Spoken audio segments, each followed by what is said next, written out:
Next cell division के बारे में। तो सेल डिवीज़न क्या होता है, हमने प्रीवियस क्लास में पढ़ा था। सेल हमारी क्या है, फंडामेंटल यूनिट है। और फंडामेंटल यूनिट होने का मतलब ये नहीं है कि वो अपनी नंबर्स नहीं बढ़ाएंगे। क्या नहीं बढ़ाएंगे, नंबर्स नहीं बढ़ाएंगे, क्योंकि हमारे बॉडी में अनगिनत सेल्स है, ठीक है ना, अनकाउंटेबल है, मतलब बिलियंस ट्रिलियंस के अंदर सेल्स है।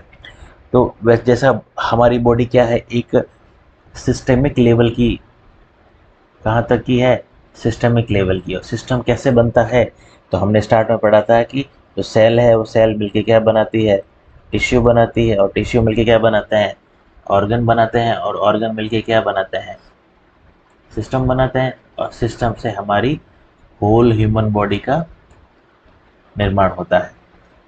तो ये जो सेल से टिश्यू कब बनेंगे, जब बहुत सारी सिमिलर टाइप की सेल्स मिलेगी और सिमिलर टाइप का फंक्शन करेगी, तब क्या बनेगी, टिश्यू बनेगी।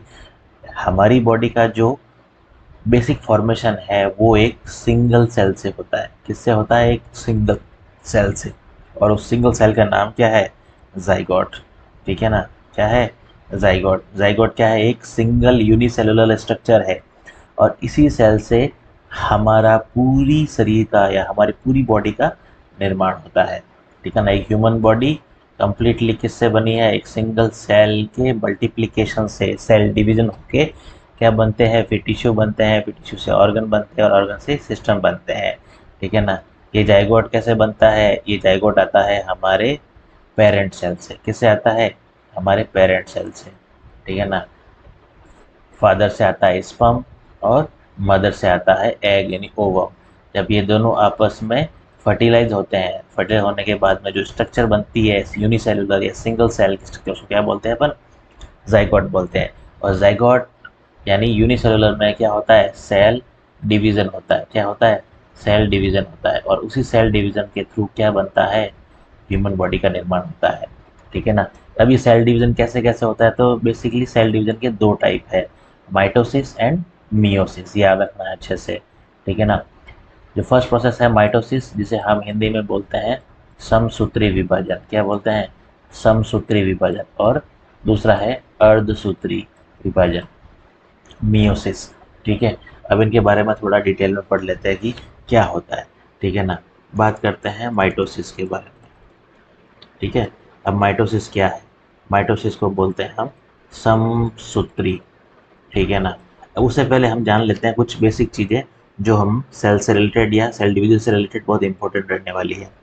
वो है कि जब भी हम इस चीज़ को पढ़ें, उससे पहले हमें याद रखना चाहिए कि जो हमारी सेल की स्ट्रक्चर है, उसके अंदर एक, पूरी स्ट्रक्चर के अंदर एक न्यूक्लियस है, ठीक है। और इस न्यूक्लियस न्यूक्लियस के अंदर क्या है, बहुत सारे क्रोमेटिन फाइबर्स हैं, क्रोमेटिन तंतु होते हैं।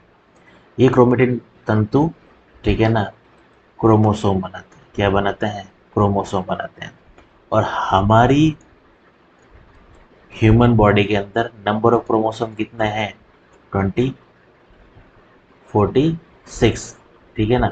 इन 46 क्रोमोसोम जो होते हैं वो पेयर फॉर्म में होते हैं। क्या होते हैं, पेयर फॉर्म में। मतलब 46 क्रोमोसोम के कितने पेयर हो गए, 23 क्रोमोसोम, ठीक है ना। मतलब 23 और 23 क्रोमोसोम मिलकर क्या बनाते हैं, 46 क्रोमोसोम मिलाते हैं। मतलब एक क्रोमोसोम दूसरे क्रोमोसोम से मिलकर इस तरह से क्या बनाते हैं, टोटल 23 पेयर मिलते हैं, 23 पेयर मिलते हैं, ठीक है ना। और एक 46 वाले जो क्रोमोसोम रहते हैं, एक सिंगल सेल रहती है उसके अंदर 46 क्रोमोसोम होते हैं, वो क्या रहते हैं, क्रोम पेयर में रहते हैं, 23 पेयर में रहते हैं। अब जो ये 23 वाला जो पेयर है, ठीक है ना, जो 23 पेयर्स हैं, ठीक है ना, उसमें कितने नंबर ऑफ क्रोमोसोम हो गए, 46, ठीक है ना। और 46 जो रहता है उसको अपन बोलते हैं 2n, ठीक है ना। 23 को बोलते हैं n। जब 23 मिल जाएंगे तो इसको बोलेंगे अपन 2n, यानी इसको बोलते हैं हैप्लॉइड सेल, हैप्लॉइड स्ट्रक्चर। और हैप्लॉइड से जब n और n मिलेंगे तो क्या बन जाएंगे, 2n, वो हो गए डिप्लॉइड, ठीक है। हैप्लॉइड और डिप्लॉइड समझ में आ गए। 23 और 23। ये हो गया एन हैप्लॉइड, ये हो गया एन हैप्लॉइड। जब ये दोनों मिल जाते हैं तो बन जाता है 46। ठीक है ना, दोनों सेम होते हैं, ठीक है ना, पेयर में रहते हैं, इसीलिए इनको बोलते हैं 2n यानी डिप्लॉइड। जो हमारी बॉडी के अंदर जो सारी सेल्स है उनके अंदर नंबर ऑफ क्रोमोसोम कितना है, सभी सेल्स में 46 यानी 2n डिप्लॉइड सेल होती है हमारी।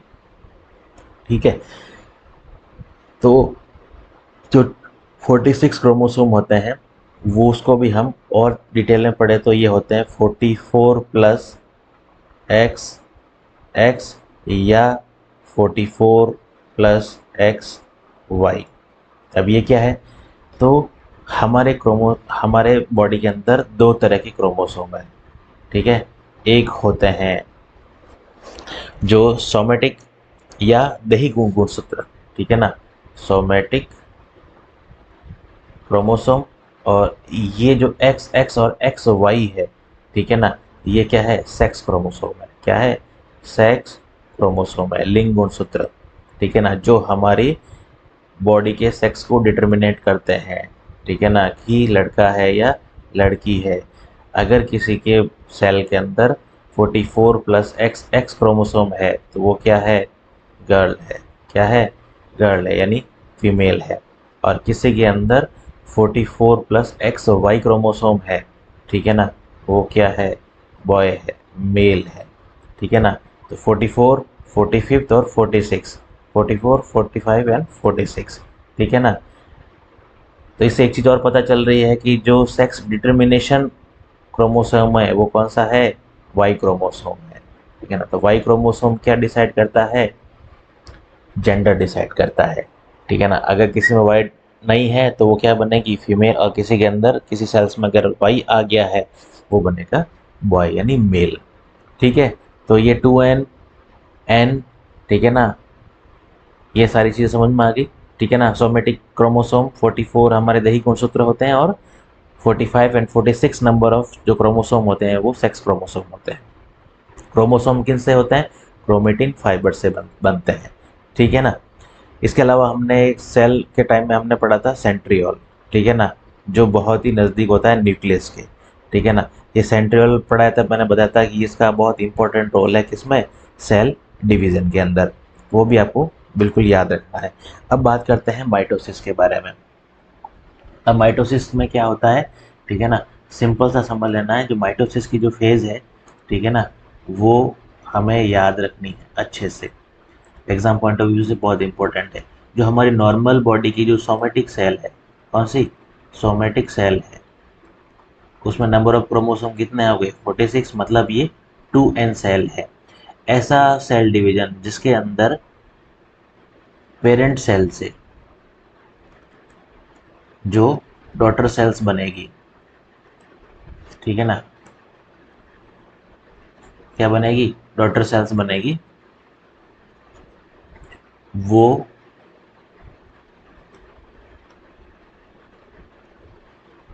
पेरेंट से जो डॉटर सेल बनेगी उन दोनों में नंबर ऑफ क्रोमोसोम सेम है, ठीक है ना, वो सेल डिवीजन क्या होता है, माइटोसिस होता है। मतलब पेरेंट सेल मतलब पितृ कोशिका जिसके अंदर 2n यानी 46 क्रोमोसोम है और उससे बनने वाली जितने भी पुत्री कोशिकाएं हैं या तो डॉटर सेल्स हैं, ठीक है ना, उनके अंदर भी नंबर ऑफ क्रोमोसोम कितने हैं, 46 हैं, 2n है। ऐसा क्रोमोसोम, ऐसा सेल डिवीजन माइटोसिस या माइटोटिक सेल डिवीजन कहलाता है। मतलब जो डॉटर सेल्स होती है वो सेम किसके इक्विवेलेंट होती है, अपने पेरेंट सेल के अकॉर्डिंग होती है। मतलब सिंपल सा है कि जो सेल के अंदर डिवीजन होना है और डिवीजन होने के बाद जो नई सेल्स बनेगी वो बिल्कुल सिमिलर होगी किसके, अपने पितृ कोशिका से यानी पेरेंटल सेल से बिल्कुल सिमिलर रहती है इन टर्म्स ऑफ क्रोमोसोम। ठीक है ना, तो ये चीज़ बिल्कुल अच्छे से याद रखनी है। और ये कैसे होता है, तो इसकी कुछ अपने को चीज़ें समझनी है। तो माइटोसिस जो सेल डिवीजन है उसको समझना बिल्कुल आसान है। तो माइटोसिस सेल डिवीजन है वो दो स्टेप में होता है, ठीक है ना। जो फर्स्ट फेज़ है वो रहती है इंटरफेज, क्या रहती है, इंटरफेज। और दूसरी जो फेज रहती है वो रहती है मेन, जो माइटोटिक फेज रहती है, माइटोटिक फेज, ठीक है ना। इंटरफेज के अंदर क्या रहता है, जो सबसे इंपॉर्टेंट याद रखना है अपने को, सेल का रेप्लिकेशन ऑफ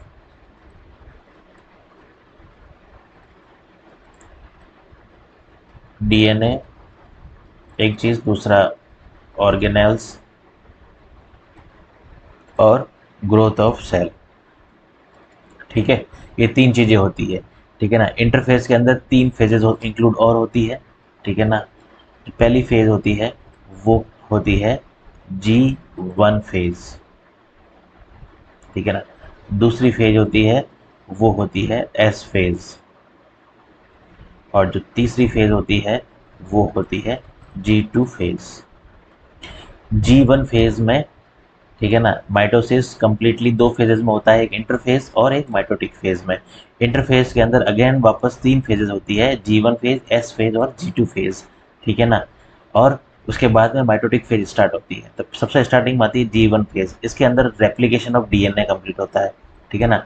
डीएनए क्या करता है, अपने आप को रेप्लिकेट करता है, क्या करता है, सॉरी, जो G1 फेज है इसके अंदर सेल ऑर्गेनेल्स क्या होता है, रेप्लिकेट होता है। क्या होता है, सेल ऑर्गन रेप्लिकेट। रेप्लिकेशन का मतलब हो गया कि जो सेल ऑर्गन्स है वो अपने आप की कॉपी बनाना स्टार्ट कर देते हैं, कॉपी करना स्टार्ट कर लेते हैं, एक से दो बनना स्टार्ट हो जाते हैं। एस फेज के अंदर क्या होता है, रेप्लिकेशन ऑफ डीएनए होता है, ठीक है। और G2 फेज के अंदर जो एंजाइम्स है, प्रोटीन है, उनका सिंथेसिस होता है, ठीक है ना।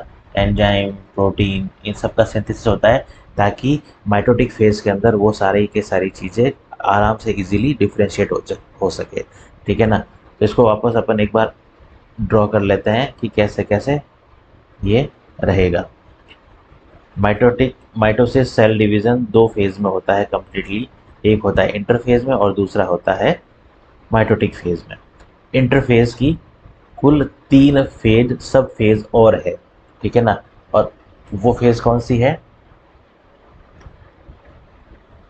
G1 फेज, S फेज और G2 फेज। G1 में ऑर्गन्स अपने आप को कॉपी करना शुरू करते हैं, कौन कौन से ऑर्गेनेल्स, ठीक है ना, माइटोकॉन्ड्रिया हुआ, गोल्जी एपरेटस हुआ, ठीक है ना, सेंट्रियोल्स हुआ, ठीक है ना, ये सारी चीज़ें स्टार्ट हो जाती है, ठीक है ना, अपनी कॉपी करना, रेप्लिकेशन। एस फेज के अंदर डीएनए अपने आप को रेप्लिकेट करता है, मतलब डीएनए अपने आप की सेकेंड कॉपी, सेम डीएनए से डीएनए बनने शुरू हो जाते हैं। और एस फेज के अंदर ग्रोथ होती है और एंजाइम और प्रोटीन जो होते हैं वो बनना शुरू हो जाते हैं, ठीक है। तो जो ये जो माइटोसिस सेल डिवीजन का जो साइकिल है वो स्टार्ट होता है G1 फेज से, ठीक है ना, G1 से G2, फिर G1 से S, S से G2, और फिर स्टार्ट होता है mitotic phase. Mitotic phase already वापस चार सिंपल से स्टेप्स में डिवाइडेड है, ठीक है ना। पहली फेज कहलाती है प्रोफेज, सेकंड कहलाती है मेटाफेज, थर्ड कहलाती है एनाफेज और फोर्थ कहलाती है टीलोफेज, ठीक है। तो यहाँ पर ये का एक कंप्लीट सेल साइकिल है, ठीक है ना, जो होता है माइटोटिक या माइटोसिस सेल डिवीजन के अंदर। इसमें चार फेजेस हैं, किसमें, second phase of mitotic phase of mitosis, ठीक है ना, prophase, metaphase, anaphase and telophase. अब इसको अपन किस तरह से समझेंगे, तो इसका एक मैं आपको बेसिक साइकिल बता देता हूँ, ठीक है ना। ये देखिए, ये एक सेल साइकिल है, सेल का कंप्लीट क्या है, एक जो सेल डिवीजन का जो प्रोसेस है, इसमें सबसे पहले G1 होता है, ठीक है ना। इसके अंदर सेल ग्रोथ होती है, और मैंने क्या बताया था, इसके अंदर सेल ऑर्गेनल्स जो होते हैं, ठीक है ना, वो क्या करते हैं, अपने आप को रेप्लिकेट करना स्टार्ट कर देते हैं, ठीक है ना। सेकेंड फेज आती है एस फेज, ठीक है ना। जैसे ही एस फेज, G1 फेज खत्म होगी, एस फेज स्टार्ट हो जाएगी। इसके अंदर क्या होता है, डीएनए का रेप्लिकेशन होता है। क्या होता है? डीएनए का रेप्लिकेशन होता है, मतलब पुराने डीएनए से नए डीएनए बनेंगे सेम, ठीक है ना। फिर इसके बाद G2 फेज हो जाएगी, ठीक है ना। इस G2 फेज के अंदर और ग्रोथ होती है, कुछ एंजाइम सिंथेसिस होता है, एसेंशियल प्रोटीन सिंथेसिस होता है, ठीक है ना। और उसके बाद में, ठीक है ना, माइटोटिक फेज स्टार्ट होती है। और माइटोटिक फेज अगेन डिवाइडेड है किसमें? ये चार अलग अलग फेजेस के अंदर डिवाइडेड है, ठीक है ना।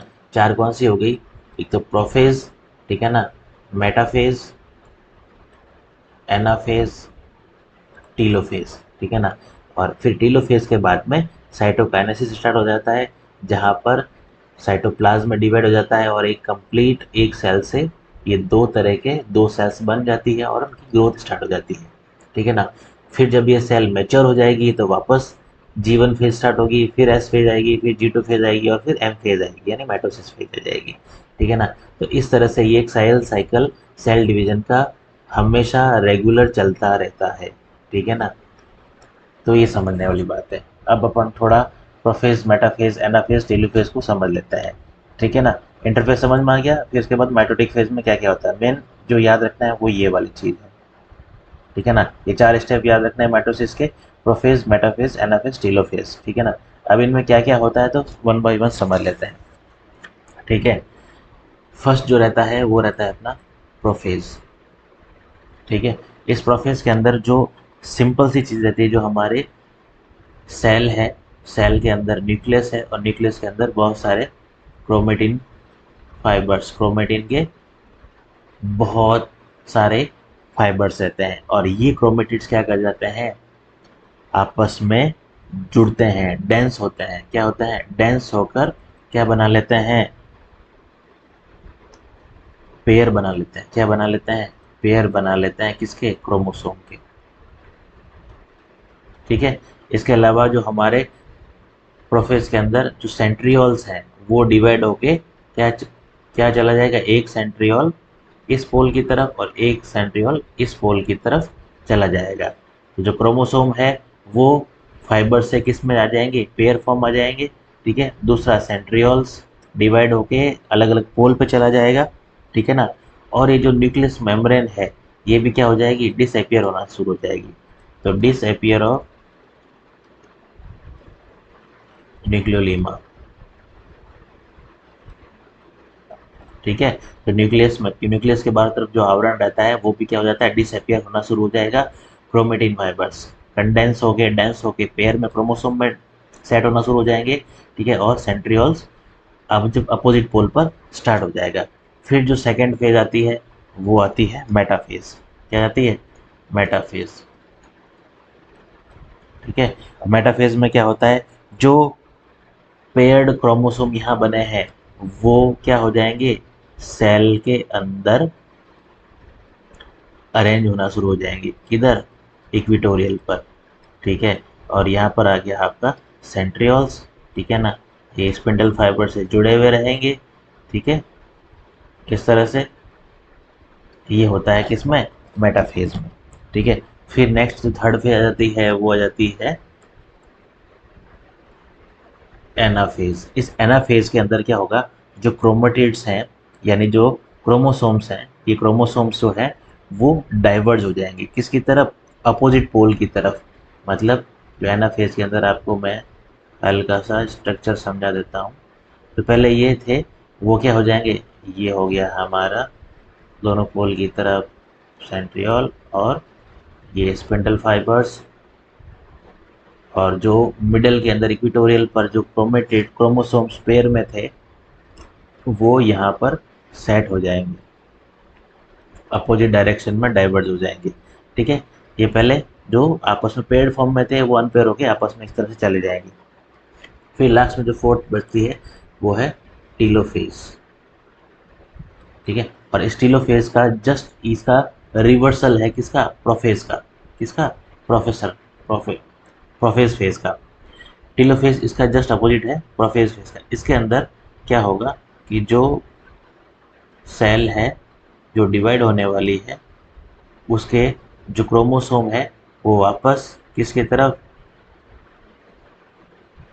इसकी तरफ आना शुरू हो जाएंगे और धीरे धीरे धीरे धीरे एक न्यूक्लियस मेम्ब्रेन वापस आना शुरू हो जाएगी।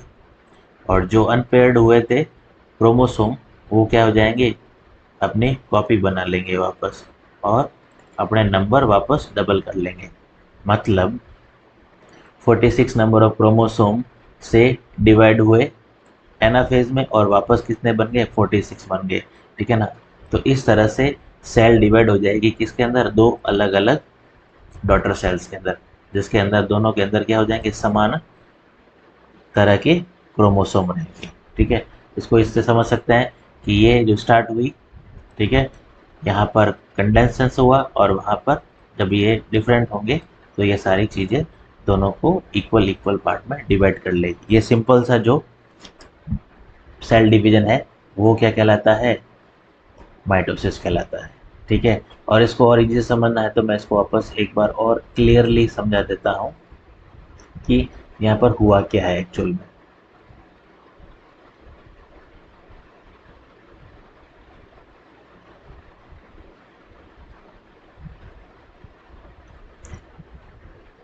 ये एक सेल है, पेरेंट सेल है। ठीक है। इस पेरेंट सेल के अंदर ये न्यूक्लियस है और बहुत सारा क्रोमेटिन है। ठीक है। ये क्रोमेटिन प्रोफेज फेज में जब जाएगा तो ये प्रोफेज फेज में पहले तो न्यूक्लियोलीमा गायब होना शुरू हो जाएगी। ठीक है। और जो ये क्रोमेटिन है वो क्या हो जाएंगे, पेयर्ड के रूप में अरेंज होना शुरू हो जाएंगे। ठीक है। डेंस हो जाएंगे, कंडेंस हो जाएंगे। दूसरा जो सेंट्रियोल्स है वो अपोजिट डायरेक्शन की तरफ चला जाएगा, ये प्रोफेज हो जाएगी। प्रोफेज के बाद में जैसे ही नेक्स्ट फेज अपनी एनाफेज मेटाफेज शुरू होती है, मेटाफेज में क्या होगा कि ये जो क्रोमोसोम है वो सेल के मिडल में मतलब इक्वेटोरियल पर अरेंज हो जाएंगे और जो सेंट्रियोल जो अपोजिट पोल पे गया था उससे ये अटैच हो जाएंगे। कौन से, किन से अटैच होते हैं ये, स्पिंडल फाइबर से। फिर जब नेक्स्ट जो प्रोसेस आएगा वो रहेगा कुछ इस तरह से। ठीक है ना। सेल्स अपने आप को डिवाइड करना शुरू कर लेती है। ठीक है ना। और इसके अंदर जो सेंट्रियोल्स की तरफ जो स्पिंडल फाइबर्स हैं वो क्रोमोसोम को अपनी तरफ क्या करते हैं, खींचते हैं, डाइवर्स करते हैं। ठीक है ना। और इस तरह से अरेंजमेंट हो जाएगा। ठीक है ना। ये फेज हो जाती है एनाफेज। और फाइनली क्या होता है, दो नई सेल्स बन जाती है। ठीक है ना। जिनके अंदर क्या रहता है, न्यूक्लियस। और ये जो अरेंज हुआ है ये वापस क्रोमोसोम अपने पेयर में आ जाते हैं। तो ये prophase, metaphase, anaphase and telophase. ठीक है। क्लियर। तो ये जो रहता है, नंबर ऑफ क्रोमोसोम स्टार्ट में 46 होते हैं और लास्ट में भी जाके क्या होता है, 46 होता है। मतलब एक सेल डिवाइड होकर कितनी सेल बनाती है, दो सेल्स। ये भी 2n और ये भी 2n और ये भी 2n। जब इनमें वापस सेल डिवीजन होगा तो ये भी सेल्स 2n, 2n और ये भी 2n और ये भी 2n बनाएगी। मतलब एक से दो, दो से चार, चार से आठ, आठ से 16, 16 से 32, इसी तरह से नंबर ऑफ सेल्स बढ़ती जाती है इन सेल डिवीजन। ठीक है। ये हो गया माइटोसिस। अब बात करते हैं मियोसिस। अब मियोसिस के अंदर कुछ चीज़ें कॉमन होती है, वो जो है मैं आपको बता देता हूँ। मियोसिस में सेम माइटोसिस की तरह इंटरफेज होती है। इंटरफेज में वापस वही G1S और G2 फेज, और इसके बाद में मियोसिस आती है। ठीक है ना। और मियोसिस फेज के अंदर वापस यहाँ पर दो फेजेज आती है, मियोसिस फर्स्ट और मियोसिस सेकेंड। ठीक है ना। मियोसिस फर्स्ट के अंदर क्या होता है, जो पेरेंट सेल जो होती है वो डिप्लॉयड होती है, वो कन्वर्ट किस में हो जाती है, हैप्लॉयड नंबर ऑफ सेल्स में। ठीक है ना, एन के अंदर। और यही एन नंबर ऑफ सेल्स किस में कन्वर्ट हो जाती है, चार अलग अलग डॉटर सेल्स के अंदर। और उन सब में नंबर ऑफ क्रोमोसोम कितने होते हैं, पेरेंट सेल से आधे होते हैं। मतलब 46 क्रोमोसोम की सेल से लास्ट में कितने क्रोमोसोम की सेल बनती है, 23 23 क्रोमोसोम की। ठीक है ना। तो मियोसिस फर्स्ट और मियोसिस सेकेंड। मियोसिस फर्स्ट में भी वही फेज होती है जो मेटा माइटोसिस के अंदर होती है। प्रोफेज, एनाफेज, मेटाफेज, टेलोफेज, वही सारी फेज होती है। मियोसिस सेकेंड में भी वही सारी वापस फेजेस होती है, बस इसको इजीली समझना है, ठीक है ना। तो G1S और G2 में वैसे सिमिलर चीज़ है। फिर बात करते हैं मियोटिक फेज के अंदर मियोसिस फर्स्ट में क्या होता है। तो जो 2n सेल है, ठीक है ना, जिसके अंदर नंबर ऑफ प्रोमोटर कितना है 46, जब ये मियोसिस होता है उससे जो बनने वाली जो डॉटर सेल्स होती है वो नंबर ऑफ क्रोमोसोम कितने होते हैं उनके अंदर, आधे होते हैं। तो इस तरह के सेल डिवीजन को अपन कहते हैं मियोसिस, ठीक है ना। तो 2n वाली सेल्स से नंबर ऑफ क्रोमोसोम कितने हो गए 23, लेकिन अभी सेल डिवीजन इसमें पूरा नहीं होता है, ठीक है ना। इसके बाद आती है मियोसिस सेकेंड फेज, ठीक है ना। और इस मियोसिस सेकेंड फेज के अंदर वापस प्रोफेज मेटाफेज एनाफेज टेलोफेज चलती है और दो से चार सेल बनती है, ठीक है ना। ये भी एन, ये भी एन, और ये भी एन, और ये भी एन। मतलब यहाँ तो क्या हुआ, प्रोफेज वाली जो सिमिलर कंडीशन है उतनी उतनी, मतलब पेरेंट सेल में भी 23 गुणसूत्र है तो डॉटर सेल में भी 23 गुणसूत्र है, ठीक है ना, उसमें कोई दिक्कत नहीं है। तो इस तरह से मियोसिस फर्स्ट और यहाँ से यहाँ तक है मियोसिस सेकेंड, ठीक है, और यहाँ से यहाँ तक है मियोसिस फर्स्ट, ठीक है ना। और यहाँ पर जो हमें जो सेल मिलती है वो 23 गुणसूत्रों वाली। तो ये जो सेल का जो सेल डिवीजन है वो क्या कहलाता है, रिप्रोडक्टिव सेल डिवीजन कहलाता है। क्या कहलाता है, रिप्रोडक्टिव सेल, जो हमारे बॉडी के ओनली और ओनली किस में होता है, गैमेट्स में होता है। मतलब स्पर्म जो बनता है वो इसी सेल डिवीजन से बनता है, और फीमेल में ओवा यानी एग जो बनता है वो इसी तरह के सेल डिवीजन से बनता है। बाकी हमारी पूरी बॉडी के अंदर जितनी भी सेल्स हैं उन सब के अंदर माइटोसिस होता है। क्या होता है, माइटोसिस होता है, ठीक है ना। ये कुछ इसलिए भी ज़रूरी है क्योंकि अगर हमारे गैमेट्स मतलब स्पर्म और ओवम के अंदर नंबर ऑफ क्रोमोसोम हाफ नहीं हुए, ठीक है ना, मान लो अगर हमारे गैमेट्स के अंदर भी 2n होती है, हमारा अगर स्पर्म और ओवम भी क्या होते हैं 2n होते, तो जब जाइगोट बनता वो कितने का बनता, 46 प्लस 46 का बनता, क्योंकि जाइगोट में क्या हो रहा है, आगे जाके क्या बन रहा है, क्या बन रहा है 46 प्लस 46, मतलब कि 92 क्रोमोसोम, मतलब कि अब नॉर्मल तरह की बॉडी बनती, ठीक है ना। इसलिए हमारे क्रोमोसोम को नंबर ऑफ क्रोमोसोम हर पीढ़ी में सिमिलर रखने के लिए मियोसिस का होना बहुत ज़रूरी है, ठीक है, क्लियर। तो माइटोसिस के अंदर 2n सेल कितने सेल डॉटर सेल बनाती है, दो डॉटर सेल बनाती है, ठीक है। लेकिन एक मियोसिस के अंदर 4 डॉटर सेल बनती है, कितनी बनती है, 4 डॉटर सेल बनती है। तो ये चीज़ याद रखना है आपको, ठीक है ना, मियोसिस माइटोसिस एंड मियोसिस, ठीक है। थैंक